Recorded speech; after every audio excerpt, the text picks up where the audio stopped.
Bismillahirrahmanirrahim. Assalamualaikum warahmatullahi wabarakatuh. Bertemu dengan saya lagi, Reza Mulyawan dari Salam Analis. Hari ini kita akan bahas sebuah judul tentang GLP. Apaan sih? Nah, kita bahas ya. Oke, secara definisi GLP adalah kepanjangan dari Good Laboratory Practice, di mana GLP adalah salah satu usaha untuk memenuhi prinsip bahwa suatu pekerjaan di laboratorium harus direncanakan, dilakukan, dipantau, direkam, dilaporkan, dan diarsipkan. Jadi, jangan sampai ketukar ya. GLP itu bukan hanya soal memakai kacamata lab, pakai sarung tangan, pakai jas lab, habis itu lari-larian di lemah. Bukan. Nah, apa yang dimaksud dengan GLP dan bagaimana kita akan bahas di slide selanjutnya. Oke. Nah, sebelumnya kita dulu sebelum ada GLP, kenapa sih sampai GLP ini ada? Kita bahas ya. Pertama, di tahun 1970-an, FDA menemukan kasus beberapa lab yang melakukan PLP. Tadi ada GLP, sekarang ada PLP. Awas, hati-hati, bukan PHP ya. PLP adalah Poor Laboratory Practice, di mana penggunaan tikus sebagai bahan percobaan obat kanker dan tikus itu mati. Tetapi obat itu masih dijual. Bahaya itu ya. Nah, dari situ akhirnya FDA membuat suatu standar GLP untuk Amerika. Jadi awalnya di Amerika dan akhirnya spreading ke seluruh dunia ya. Nah, kenapa ada GLP? Tadi ya, karena adanya percobaan terhadap tikus mati, di mana tikus itu mati karena adanya percobaan obat yang diberikan pada tikus itu, dan obat itu masih dijual. Wah, bahaya nih. Nah, berbeda dengan ISO 17025, di mana ISO 17025 itu muncul tahun 1978 dengan nama ISO Guide 25, dengan tujuan membuat standar manajemen laboratorium yang berbasis unjuk kerja lab, dilihat dari sisi manajemen dan sisi teknis. Walaupun terinspirasi oleh GLP, tapi ISO 17025 lebih umum untuk digunakan. Nah, di Indonesia, sistem manajemen ini diakomodir oleh Komite Akreditasi Nasional atau kita kenalnya dengan nama KAN. Ya. Nah, di Indonesia, GLP juga diakomodir oleh Komite Akreditasi Nasional Peranata Penelitian dan Pengembangan atau dinamakan dengan KNAP. Nih, ya. Ini biasanya untuk lab research atau lab pendidikan pakai KNAP. Tapi kalau untuk lab pengujian yang mengeluarkan sertifikat itu biasanya nanti diakreditasi oleh KAN, tapi kalau untuk yang lab pendidikan dan lab research itu biasanya diakreditasi oleh KNAP. Ya, awas jangan ketukar ya. Apa sih target dari GLP itu? Nah, GLP atau Good Laboratory Practice memastikan bahwa data yang dihasilkan oleh laboratorium valid. Ya, ingat, data yang dihasilkan oleh laboratorium adalah valid dan dapat ditelusur kembali dengan memenuhi aturan yang berlaku. Wah, berarti apa? Nah, ketika kita menggunakan ISO 17025, ketika kita menggunakan GLP, itu tujuannya sama, bahwa data yang dihasilkan oleh laboratorium adalah valid. Ya, oke? Nah, poin penting dari GLP adalah ada beberapa yang kita bahas. Yang pertama adalah sistem laboratorium, di mana sistem laboratorium itu umumnya menggunakan sistem manajemen laboratorium ISO 17025. Nah, di GLP juga ada sistem laboratorium yang berdasarkan poin-poin dari GLP, dari mulai bagaimana masuknya sampel, terus bagaimana pengelolaan sampel di laboratorium, bagaimana manajemen administrasi di laboratorium, itu ada di dalam sistem laboratorium GLP. Ya. Selanjutnya, semua arsip rekaman di laboratorium menurut GLP itu harus terdokumentasi dengan baik. Ya, ini nggak beda jauh sih sebenarnya dengan ISO 17025 ya, di mana semua arsip rekaman laboratorium itu harus terdokumentasi dengan baik ya. Nanti kalau misalkan kalian mau bahas tuh di dalamnya, kalian bisa bedain mana rekaman, mana dokumen ya. Nah, apa sih itu? Nanti deh kalian cari sendiri ya. Terus selanjutnya adalah sarana dan prasarana dari laboratorium, dimulai dari aparatus, bahan, dan regen. Nah, ini menjadi hal yang penting untuk kita bahas karena apa? di dalam laboratorium kita harus punya sarpras. Sarpras itu sarana prasarana ya, yang harus sesuai dengan standar yang diperuntukkan untuk laboratorium. Misalkan kalau gedung laboratorium itu ukurannya seperti apa, modelnya nanti seperti apa, apakah boleh dalam ruangan 1x2 itu dijadikan laboratorium. Nah, itu kan hal-hal seperti itu akan menjadi suatu yang teknis dan mempengaruhi hasil akhir ya. Nah, di dalam ilmu laboratorium itu ada syarat untuk ruangan laboratorium itu ukurannya berapa kali berapa, terus tinggi meja itu harus berapa, itu ada semuanya diatur ya. Terus untuk aparatus, contohnya gini, kita mau pakai alat-alat gelas ya untuk titrasi. Nah, itu kan berarti kita akan kuantifikasi, akan melakukan suatu penetapan yang hasilnya itu nanti akan mempengaruhi misalkan pengambilan keputusan dan segala macam. Berarti kita harus menggunakan aparatus grade A, ya, di mana grade A itu biasanya tingkat kesalahannya itu kecil. Nah, kalau misalkan di laboratorium pengujian itu pasti harus menggunakan grade A yang terkalibrasi. Nah, tapi kalau misalkan di lab pendidikan itu tidak diwajibkan untuk itu. Nah, makanya kita harus tahu dulu aparatusnya ini penggunaannya buat siapa, ya. Kalau misalkan di lab pendidikan, oke, tidak harus memaksakan untuk grade A, ya. Bisa grade B juga nggak masalah. Yang penting siswa didiknya itu atau mahasiswanya tahu, oh ini adalah alat laboratorium gelas kaca yang digunakan untuk melakukan kuantifikasi. Nah, tapi kita tetap harus kasih tahu bahwa ini nanti ada grade A, grade B, grade C, ya. Terus selanjutnya dari bahan. Bahan juga ada yang proanalis ya, untuk penganalisis, ada yang untuk sintesis, dan ada yang teknis. Bedanya apa? Proanalis itu biasanya dia tingkat kemurniannya tinggi, tapi dia digunakan untuk melaksanakan proses analisis. Ya, sementara untuk yang sintetis itu nanti kemurniannya tergantung dari kebutuhan sintesis tersebut. Dan biasanya ada yang kemurniannya tinggi, ada yang kemurniannya rendah, tergantung dari jenis reaksi dan bagaimana kebutuhan dari reaksi tersebut. Ya, dan yang terakhir adalah yang sifatnya teknis. Nah, ini adalah yang impuritiesnya rendah, dan ini biasanya dipakai untuk hal-hal yang tidak bersifat analitikal, dalam arti tidak untuk menganalisis suatu penetapan di mana dia akan berpengaruh ketika kita menggunakan yang impurities rendah di mana teknis dibandingkan dengan yang tadi proanalis ya.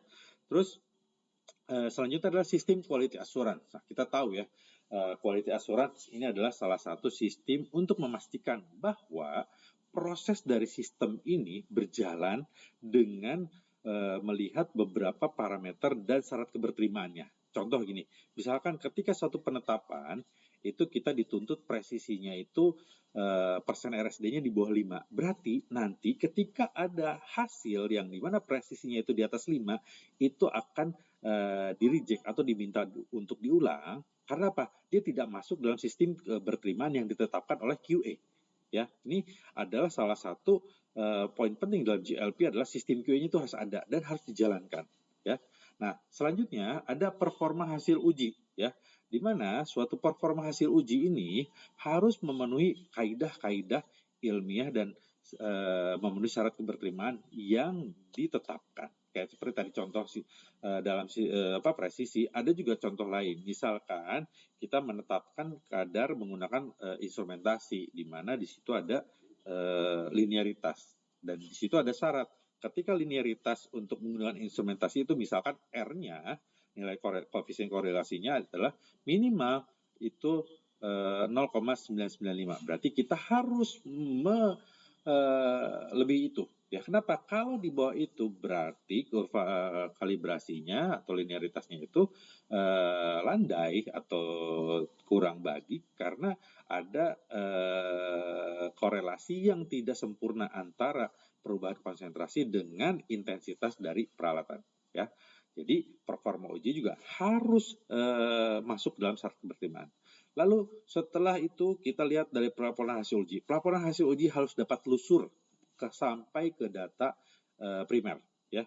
Jangan sampai nanti terputus di tengah. Misalkan ini ada hasil uji menggunakan AAS untuk sampel mie instan misalkan ya. Ketika hasilnya 1 ppm itu harus dari telusur berapa yang mie instan ditimbang, terus berapa bagaimana preparasinya, berapa pengencerannya, lalu menggunakan deret standar berapa, lalu absorban sampel berapa, lalu perhitungan seperti apa, lalu keluar hasil seperti apa. Itu harus ditelusur kembali ya. Kalau tidak itu akan berbahaya. Berarti dia ada terputus ketertelusurannya dan itu sangat menjadi hal yang tidak diinginkan dalam suatu proses pengujian ya.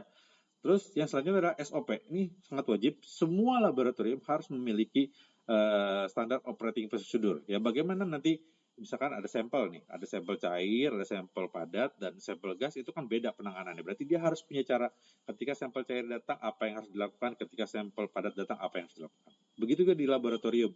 Ketika kita akan melakukan penetapan kadar air pada minyak itu akan berbeda dengan kadar air pada benda padat ya. Itu membutuhkan SOP-SOP yang berlaku dan jika memungkinkan dan memang diharuskan itu biasanya SOP-nya nanti harus merunut ke satu acuan tertentu gitu ya. Nah, selanjutnya contoh untuk penerapan GLP.